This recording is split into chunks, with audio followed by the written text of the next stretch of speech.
નમસ્કાર, હું રચના DNTV સમાચાર કક્ષમાં આપ સૌનું સ્વાગત કરું છું. જોઈએ એક નજર આજના મુખ્ય સમાચાર.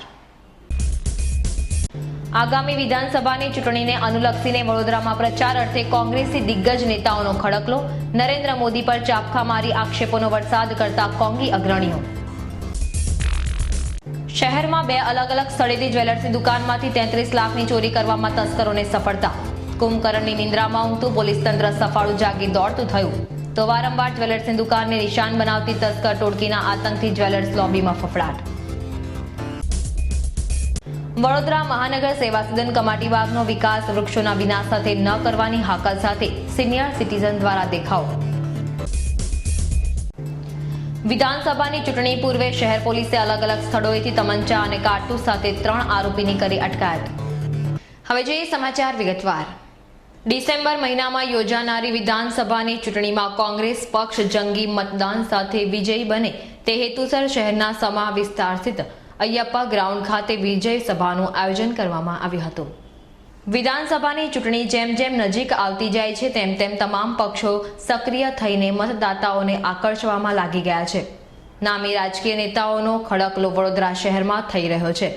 મુખ્યમંત્રી નરેન્દ્ર મોદીને પછાડવા માટે કોંગ્રેસ પક્ષ પણ કમર કસી દીધી છે. આજે વિધાનસભાની ચૂંટણીમાં કોંગ્રેસ પક્ષ જંગી મતદાન સાથે વિજય બને તે હેતુસર શહેરના સમા વિસ્તાર સ્થિત અયપ્પા ગ્રાઉન્ડ ખાતે કોંગ્રેસના દિગ્ગજ નેતાઓનો કાફલો ઉમટી પડ્યો હતો. આ પ્રસંગે અર્જુન મોઢવડિયા, શંકરસિંહ વાઘેલા, ભરતસિંહ સોલંકી, સિદ્ધાર્થ પટેલ, દલસુખ પ્રજાપતિ, નરહરી અમીન, ચિન્નમ ગાંધી, નરેન્દ્ર રાવત, જયેશ પટેલ, નારાયણ રાઠવા તેમજ કટ્ટર સેવા દળના પ્રબળ કોંગી સિનિયર સિટીઝન્સ મનુકાકા ખાસ ઉપસ્થિત રહ્યા હતા. વિજય સભાને સંબોધતા શંકરસિંહ બાપુએ ગુજરાતના નરેન્દ્ર મોદીના શાસનકાળ દરમિયાન થયેલા કરોડોના કૌભાંડો સામે નિશાન તાકી આકરા પ્રહારો કર્યા હતા. અર્જુન મોઢવડિયાએ નરેન્દ્ર મોદીને કોઈની પણ અંગત જીવન પર ટિપ્પણી ન કરવાની સલાહ આપી હતી. તો મનમોહનસિંહ પાછળ પડેલા નરેન્દ્ર મોદીની સરખામણી વાંદરા સાથે કરી નરેન્દ્ર મોદી પર ચાપખા માર્યા હતા.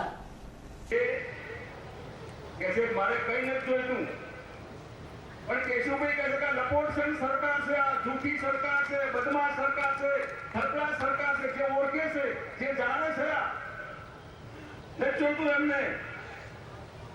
પણ જાહેરમાં કહે છે કે મારે નથી જોઈતું. પણ સમજો, હું કહું છું, આ પાર્ટીનો ગઈકાલનો મા બાપ ઘરમાંથી જાણે વૃદ્ધ મા બાપને કોઈ અવરચંડા બાળકો, યુવાન છોકરા છોકરીઓ પતિ પત્ની મળીને કાઢી મૂકે એ વૃદ્ધની વેદના તમે સાંભળતા હશો, છાપામાં વાંચતા હશો તો શું વીતે છે એમને, શું વીત્યું છે કેશુભાઈ પટેલને. એ ભાજપ અને જનસંઘના સૌથી વધારે જીવતા માણસોમાંના એક છે. આખી પાર્ટીની આખી જિંદગી માણસ માથે લઈને ફર્યા. હું એમનો સાક્ષી છું. તે માણસને ગરબાર વગરના કરીને જાઓ. જે માણસ પોતાના પરિવારને બહુ ખરાબ રીતે ટ્રીટ કરીને ઘરમાંથી કાઢી મૂકે, ઘાતકી યોજનાઓ કરીને, કાવતરા કરીને, એવી સરકારની સામે કેશુભાઈ કહે છે કે માફ કરો, આમાં ન જતા, ધંધો ન કરતા. મંત્ર સાથે આ બધા સન્મંથનથી કોઈ પણ જાતની વ્યક્તિગત ઈચ્છા, મહેચ્છા, આકાંક્ષા, મહત્વાકાંક્ષા વચ્ચે લાવ્યા સિવાય 1 પોઈન્ટ પ્રોગ્રામ ભાજપ કાઢો, ભાજપ કાઢો. હું નહીં તો મારો ભાઈ પંજાબ વાળો ગાંધીનગર બેસશે. વર્ષોથી લોકશાહીના દરવાજાથી બંધ થયા છે સચિવાલયમાં પ્રજા માટે, સામાન્ય માણસ માટે. એ આપણે બધા સાથે મળીને ખોલી નાખીએ અને 20મી 21મીએ ગાંધીનગરમાં દિવાળી ઉજવીએ. એ શબ્દો સાથે આપવાનો આભાર. જય હિન્દ, જય માતા. શહેર પોલીસ તંત્રનું નાક દબાવતી તસ્કર ટોળકી દિન પ્રતિદિન બેફામ બનતી જાય છે. શહેરના જ્વેલર્સ સહિત 2 દુકાનોને નિશાન બનાવીને તસ્કર ટોળકી ₹33,50,000ની મતાની ચોરી કરી પલાયન થઈ જતા સનસનાટી મચી જવા પામી છે. બનાવની વિગતો મુજબ શહેરના અલકાપુરી સ્થિત આસોપાલવ જ્વેલર્સની બંધ દુકાનને નિશાન બનાવીને ગત રાત્રે તસ્કર ટોળકીએ બંધ દુકાનના તાળા તોડી તસ્કરો 5.5 કિલો ચાંદી તથા રોકડ સહિત ₹30 લાખની મતાની ચોરી પલાયન થઈ ગયા હતા. બીજા બનાવમાં તાંદલજા સ્થિત સફા કોમ્પ્લેક્સમાં આવેલી ગ્રીન સિગ્નલ ગાર્મેન્ટ્સની દુકાનના તાળા તોડીને તસ્કરો કપડાં તથા ₹5,000 રોકડા મળીને કુલ ₹3,50,000ના માલમત્તાની ચોરી કરી પલાયન થઈ ગયા હતા. ઉક્ત બંને બનાવમાં પોલીસે અજાણ્યા તસ્કરો સામે ચોરીનો ગુનો નોંધીને તેમની ધરપકડના ચક્રો ગતિમાન કર્યા છે. કમાટીબાગમાં વડોદરા મહાનગર સેવા સદન દ્વારા લેઝર ફાઉન્ટેન પ્રોજેક્ટ માટે થતા વૃક્ષોના નિકંદનના વિરોધમાં શહેરના સિનિયર સિટીઝન દ્વારા વિરોધ વ્યક્ત કરવામાં આવ્યો હતો. કમાટીબાગમાં જે પ્રાકૃતિક વિવિધતા છે તેનું ખરું સૌંદર્ય છે.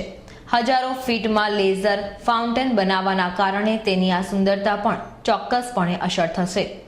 બીજી તરફ લોકોને બેસવા માટે જે પણ માળખું ઊભું કરાશે તે કમાટીબાગની સુંદરતાને ઢાંકવાનું પણ કામ કરશે. કમાટીબાગ રોજ ચાલવા આવતા કે દિવસ દરમિયાન આવતા સહેલાણીઓની સંખ્યા મોટી છે, જેમાં દિન પ્રતિદિન વધારો થઈ રહ્યો છે. ત્યારે ફાઉન્ટેન બનાવવાથી લોકોની હરવા ફરવાની જગ્યા પર જ તરાપ વાગશે. કમાટીબાગમાં ચાલવા માટે આવતા શહેરના સિનિયર સિટીઝન દ્વારા કમાટીબાગની લીલોતરીના સુંદરતાના ભોગે લેઝર ફાઉન્ટેનના પ્રોજેક્ટ સામે વિરોધ નોંધાવવામાં આવ્યો હતો. તેમજ વડોદરા મહાનગર સેવા સદન કમાટીબાગનો વિકાસ વૃક્ષોના વિનાશ સાથે ન કરે તેવી હાકલ કરી હતી. સર સયાજીરાવ ગાયકવાડ એટલે વડોદરાનું રાજ્ય, અને અત્યારે પણ લોકો એવું કહે છે કે ભાઈ આ સરકાર કરતો સયાજીરાવની સરકાર સારી હતી, અને એ વાત સાચી ઠરે છે કે આજે આપણી સત્તાની સરકારે કમાટીબાગમાં ગોર ખોદવાની શરૂઆત કરી છે. લેસરનું કંઈક પ્રોગ્રામ બનાવીને આખા સયાજી બાગને ખેદાય મેદાન કરી દેશે. પબ્લિકનો વિરોધ છે, પરિપત્ર આપવામાં આવ્યો છે. આખા વડોદરા શહેરમાંથી આંદોલનની પ્રક્રિયા થઈ રહી છે, છતાં પણ સરકાર કે કમિશનર સાહેબની આંખ ખુલતી નથી. કમિશનર સાહેબને રૂબરૂ મળવા માટે જવાના છીએ, એમને અમારા વિરોધની પત્રિકા આપવાના છીએ, અને એમને 24 કલાકનો સમય આપવાના છીએ. ફક્ત 24 કલાક આપવામાં આવશે. 24 કલાકમાં આ કામકાજ બંધ નહીં થાય તો મંગળવારથી અહીંયા સવારથી ભૂખ હડતાલ થશે. વિધાનસભાની ચૂંટણી પૂર્વે શહેર પોલીસની સતર્કતાથી 2 અલગ અલગ સ્થળોએથી તમંચા સાથે 3 આરોપીની અટકાયત કરી છે. બનાવની વિગતો અનુસાર વડોદરા રેલવે પોલીસ એસઓજી દ્વારા ગત રાત્રે પેટ્રોલિંગ દરમિયાન પ્લેટફોર્મ નંબર 6 પર ઉભેલી પશ્ચિમ બાંદ્રા એક્સપ્રેસ ટ્રેનમાં મુસાફરી કરતો સોમસિંહ રાઠવાની હિલચાલ શંકાસ્પદ જણાતા પોલીસે તેની તપાસ કરતા તેની પાસેથી તમંચો મળી આવ્યો હતો. પોલીસે તેની અટકાયત કરીને વધુ પૂછપરછ હાથ ધરી છે. બીજા બનાવમાં શહેરના વારસિયા વિસ્તારમાં આવેલી આરટીઓ કચેરીની બહાર 2 ઈસમો તમંચો સાથે અને કારતૂસ વેચવા નીકળ્યા હતા તેવી બાતમી મળતા સિટી પોલીસ મથકના પોલીસ કાફલો ઘટના સ્થળે ધસી જઈ બંને ઈસમોને ઝડપી પાડી પૂછપરછ કરતા આરોપીઓ વારસિયા સ્થિત ચીમન મારવાડી તથા રાજસ્થાન ખાતે રહેતો નાનકસિંહ સરદાર હોવાનો ઘટસ્ફોટ થયો હતો. ઉક્ત બંને બનાવમાં પોલીસે આરોપી દ્વારા તમંચા શહેરમાં ઘુસાડવા પાછળ શું પ્રયોજન છે તે અંગે તપાસ હાથ ધરી છે.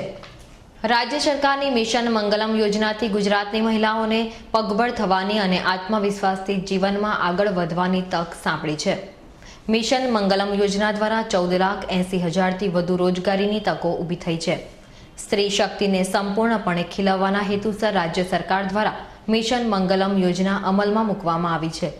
ગુજરાત લાઇવલીહુડ પ્રમોશન કંપની તેમજ અન્ય 32 જેટલી કંપનીઓ દ્વારા 25,000 કરોડનું રોકાણ કરીને મિશન મંગલમ યોજનાને અમલમાં મૂકવામાં આવી છે.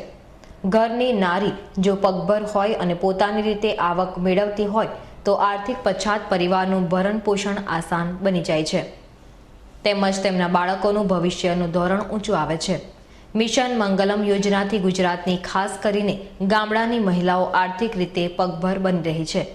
બેંક, શૈક્ષણિક સંસ્થાઓને મિશન મંગલમ યોજનામાં જોડાઈને મહિલાઓ માટે રોજગારીની 14,80,000થી વધુ તકો ઊભી કરી છે.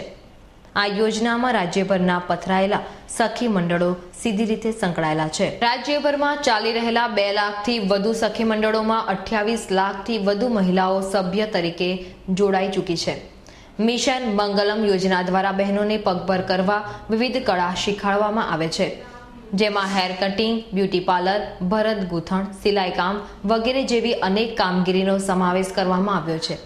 આ મહિલાઓ પાસે 400 કરોડથી બચત છે તો 1,100 કરોડથી વધુની લોન વિવિધ ખાનગી સંસ્થાઓએ તેમને આપી છે.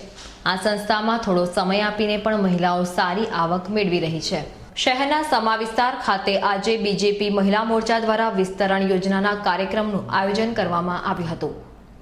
આગામી વિધાનસભાની ચૂંટણીમાં દરેક પક્ષ વિજયી બનવા માટે અનેકવિધ કાર્યક્રમો કરી રહ્યો છે. પ્રજાને લોભામણી જાહેરાતો આપી કે પછી વાયદાઓ કરીને પ્રજાની વોટ બેંક મેળવવા અનેક તિકડમ કરવામાં આવી રહ્યા છે. પક્ષના વિસ્તરણ માટે હવે મહિલાઓ પણ મેદાનમાં ઉતરી છે. આજ રોજ સમા વિસ્તાર ખાતે ભાજપા મહિલા મોરચા દ્વારા વિસ્તરણ યોજનાનો એક કાર્યક્રમ યોજવામાં આવ્યો હતો, જેમાં ભાજપાની વડોદરાની મહિલા કાર્યકર્તાઓએ સુરત જઈને તેમજ અમદાવાદથી મહિલા કાર્યકર્તાઓએ વડોદરા આવી મુખ્યમંત્રી નરેન્દ્ર મોદીની પોતાના શહેરમાં કરવામાં આવેલી કામગીરીથી એકબીજાને માહિતગાર કરી એકબીજાના વિચારોનું આદાન પ્રદાન કરીને લોકોને નરેન્દ્ર મોદીની વિકાસ ગાથા વર્ણવતી પત્રિકાઓનું વિતરણ કરવામાં આવ્યું હતું. ઘરે ઘરે ફરીને મહિલા કાર્યકર્તાઓને મળેલા પ્રતિસાદના બદલ તેમનો જુસ્સો બેવડાયો હતો.